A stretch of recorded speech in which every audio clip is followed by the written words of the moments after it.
Welcome back. You're watching Power Breakfast on CNBC TV 18. Some other results expected during the day. Interglobe Aviation expected to show a turnaround this quarter. Sonia is here with the key expectations. Sonia, the stock is going into results with about a 5% uptake.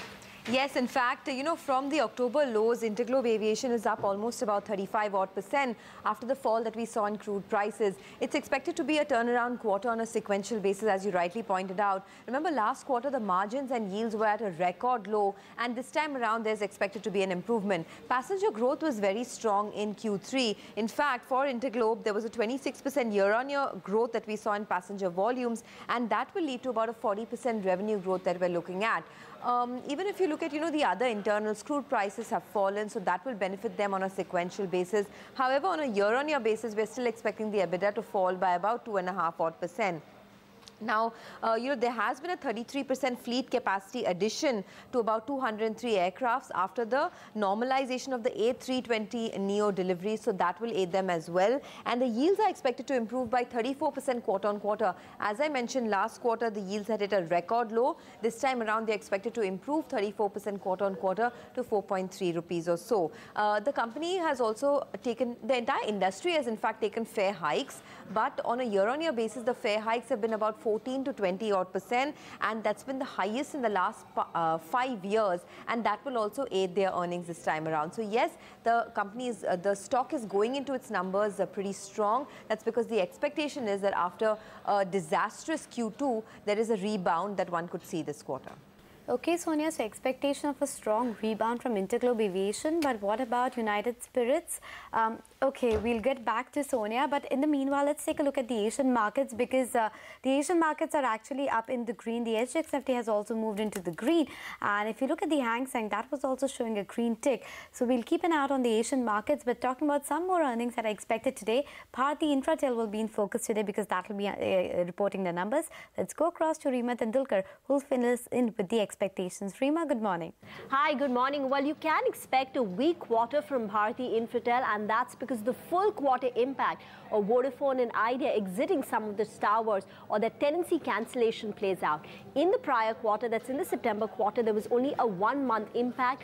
This quarter will have the entire 3-month impact, and that weakness will actually flow through in the margin level as well. So we're working with a revenue decline of 3% sequentially. Margins will come down from 41% to near 39%, and that will drive a 5 to 6% cut in the company's profitability. In fact, due to the entire consolidation taking place in the company and the exit of many of the smaller players, the tenancy or the average tenants which are housed in each of Bharti Infratel's towers, that has been coming down. So it used to be closer to 2.4, it's now come down to about 2. And this has pushed down margins as well. So margins used to be close to that 45% mark, and this quarter we're expecting margins to come down to sub 40%.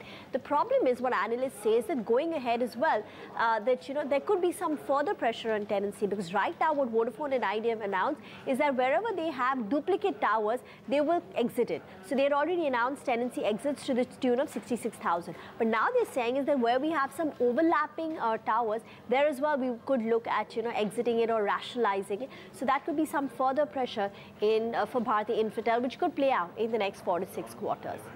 Okay, Reema, thank you so much for filling in with that expectation from Bharti Infratel this time. But we also have Pidilite reporting numbers. Mangalam, tell us, what are we expecting? Well, a mild crack if you must, and that's primarily because of the high base. No other reason. Pidilite, Fevicol sticks to what the street expects and sticks to its growth as well. The stock is up 27% from October lows, virtually at a record high, trades at 50 times. And looking at Asian Paints numbers, the street would perhaps believe that Pidilite is also likely to outperform, primarily because both these companies are pretty similar in the nature of the business that they do. A low growth expected on a high base, margins muted year on year, but would improve quarter on quarter on account of lower crude prices and the company's key input, which is VAM. Total income growth seen at 12%, EBITDA likely to be flat around the 373 odd crores, and the net profit growth of about 2.5%, around 245 to 250 crores. So that is what the street is expecting.